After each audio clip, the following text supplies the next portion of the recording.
May balitang kagyat. Natagpuan na at ligtas si Mackenzie Dalton ang nawawalang dalagita mula South Carolina ayon sa sheriff. Isang 18 anyos na lalaki ang nasa kustodya. Ako si Angela Levi at ito ang Crime Fix.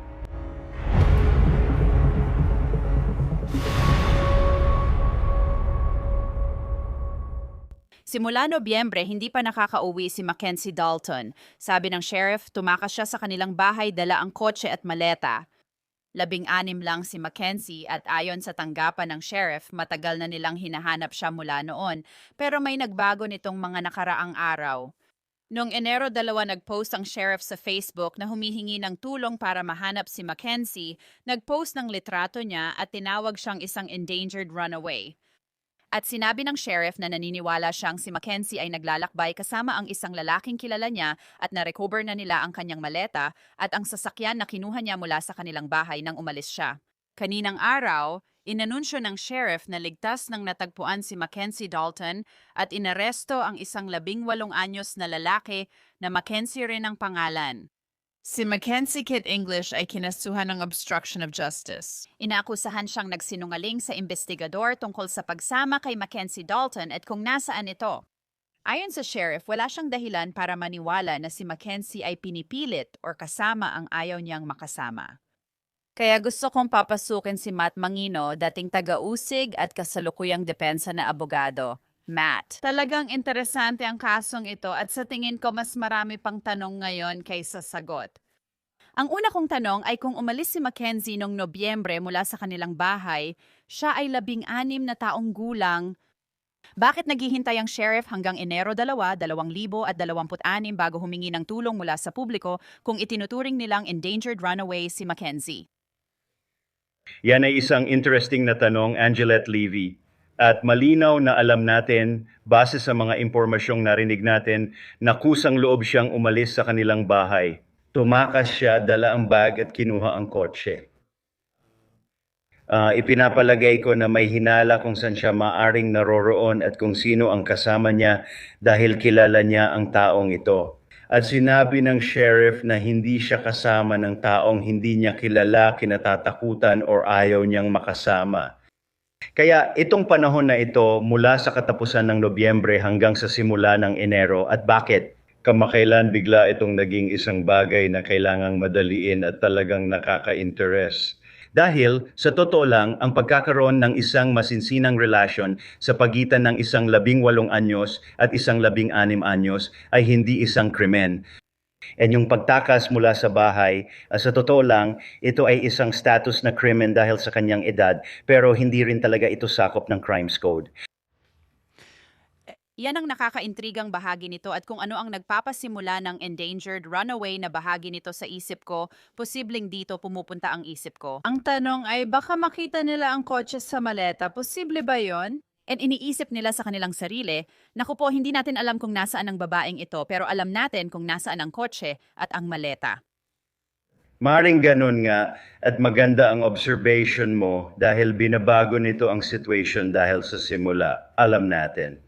Umalis siya sakay ng kotse at nag-empake, ngunit nagbago ang situation nang makita nila ang kotse at maleta. Kaya biglang hindi na sigurado ang mga autoridad kung nasa lugar siya na gusto niya o kung kasama niya ang taong gusto niya.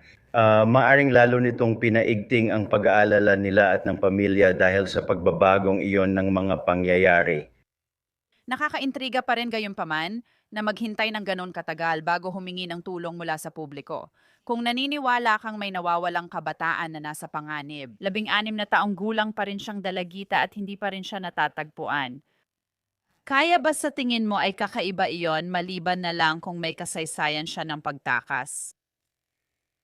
Maraming mga bagay na hindi pa natin alam sa ngayon na maaring alam na ng mga pulis. Pero alam mo, ang kabilang panig dito ay alam mo 2 kabataan ito.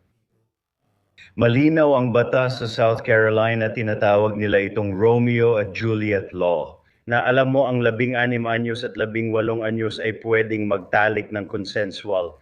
Pwede silang magkaroon ng relation at maring ito ay alam mo isang napakalapit na relation sa pagitan ng dalawang Mackenzie. Sa sitwasyong ito, alam mo, pero may iba pang mga salik dito at nararamdaman ko ang para sa pamilya gaya ng nararamdaman ng iba. Ibig kong sabihin, ito ay isang pamilya na may 16 anyos na anak na babae na halos hindi alam kung nasaan siya. Sa loob ng 6 na linggo, hindi ko maisip ang epekto nito sa pamilyang iyon na may 16 anyos na tumakas at walang communication ang pamilya sa loob ng 6 na linggo. Oo, kung isa kang magulang ang mawalan ka ng anak sa paningin mo kahit sandali lang ay nakakatakot talaga. 6 na linggo at hindi mo makontak ang anak mo. Hindi natin alam kung nagkaroon sila ng komunikasyon, di ba? Medyo kakaiba na ang isang 16 anyos na babae or 16 anyos ngayon ay walang cellphone or anumang gamit para makipag-ugnayan sa kahit sino.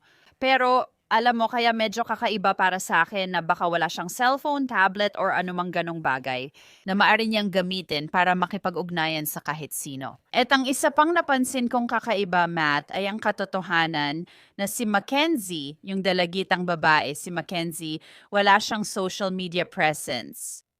Hmm. Oo, kakaiba yon para sa isang 16 anyos. Sa kasamaang palad, sa panahon natin ngayon, kakaiba na rin yon para sa isang 10 anyos.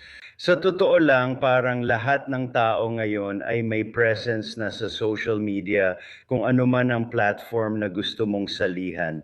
Isa pa, baka sa sitwasyong ito naging masama ang takbo ng relasyon kaya nagtakbuhan silang dalawa.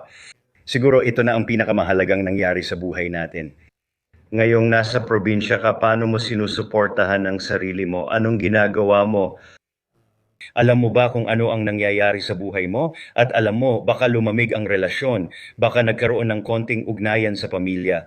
Uy, kailangan ko nang umalis dito. Nagkamali ako. At dahil doon, mas naging alerto ang mga autoridad. Di pa namin alam, pinag-iisipan pa lang namin. Oo, totoo yan. Marami kaming tinatanong dahil kulang pa ang mga sagot namin sa ngayon. At nabanggit mo nga, alam mo, yung dalawang Mackenzie. Gusto ko lang ipunto na nakipag-ugnayan ako sa opisina ng Sheriff ng Lexington County na siyang ahensyang nag-iimbestiga sa kasong ito. Sila ang mga kumuha kay Mackenzie Kit English na kustodya. At tinanong ko rin, alam mo kung may iba pa bang bahagi ang kwento. Bakit pareho sila ng unang pangalan? Sinabi ng tagapagsalita, opisyal ng pampublikong information, na mukhang isa lang itong kakaibang pagkakataon sa ngayon. Pero maghihintay tayo at titingnan kung ano ang mangyayari habang nagpapatuloy ang kasong ito sa ngayon. Matt, depende sa kalalabasan ng investigasyong ito, iyon ang sinasabi nila ngayon. Mukhang hindi naman nalagay sa panganib si Mackenzie at kusang loob siyang kasama ng taong ito. Sa ngayon, kinasuhan siya ng obstruction of justice dahil sa umano'y pagsisinungaling sa investigador tungkol sa kinaroroonan at kaalaman niya kay Mackenzie. Nakikita mo bang may ibang patutunguhan pa ang kasong ito? Maari pa bang masampahan ng karagdagang kaso ang taong ito depende sa kalalabasan ng investigasyon? Alam mo, gusto kong linawin, sinasabi nila na mukhang hindi siya kusang loob na sumama sa taong ito. Sige, ang tanging mga kasong nakikita ko ay kung hindi tama ang mga information iyon. Kung pipilitin siyang manatili laban sa kagustuhan niya o may ganitong pangyayari, maaaring magdulot ito ng mas mabigat na kaso. And alam mo, nasa tamang edad na siya para magbigay ng pahintulot pero palagi niyang maaaring bawiin ang pahintulot na iyon gaya ng kahit sinong babae. At kung magpatuloy pa ang contact na yon, maaring magkaroon pa ng iba pang mas mabigat na kaso. Pero alam mo, ang nakikita natin dito ay ibig kong sabihin ang pagharang sa hustisya ay hindi isang krimen. Basta na lang baliwalain at sabihin, ay wala namang malaking bagay yan. Ibig kong sabihin tiyak na may alam siya tungkol sa isang taong iniimbestigahan at hindi niya ibinigay ang impormasyong iyon sa pulis. Pero sa totoo lang, ang simpleng katotohanan na hindi niya sinabi tungkol sa babae na kasama niya si Sino. Sa lahat ng alam natin, gusto niyang makasama siya.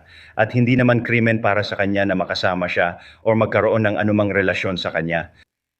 Alam mo, parang pilit na nga iyon, naghahanap ka lang ng dahilan para kasuhan ng krimen ang isang tao.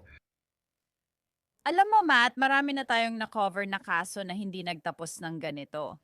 Sa tingin ko, pareho tayong dapat maging masaya at alam kong ang pamilya ni Mackenzie Dalton ay siguradong masaya rin, pati na rin ang mga pulis na siya ay ligtas at makakauwi na siya. Maraming salamat sa pagsama sa akin. Maraming salamat, Angela at Livy. At iyan na ang pagtatapos ng episode na ito ng Crime Fix. Ako si Angela at Levi. Maraming salamat sa pagsama sa akin. Magkita-kita tayo muli dito sa susunod.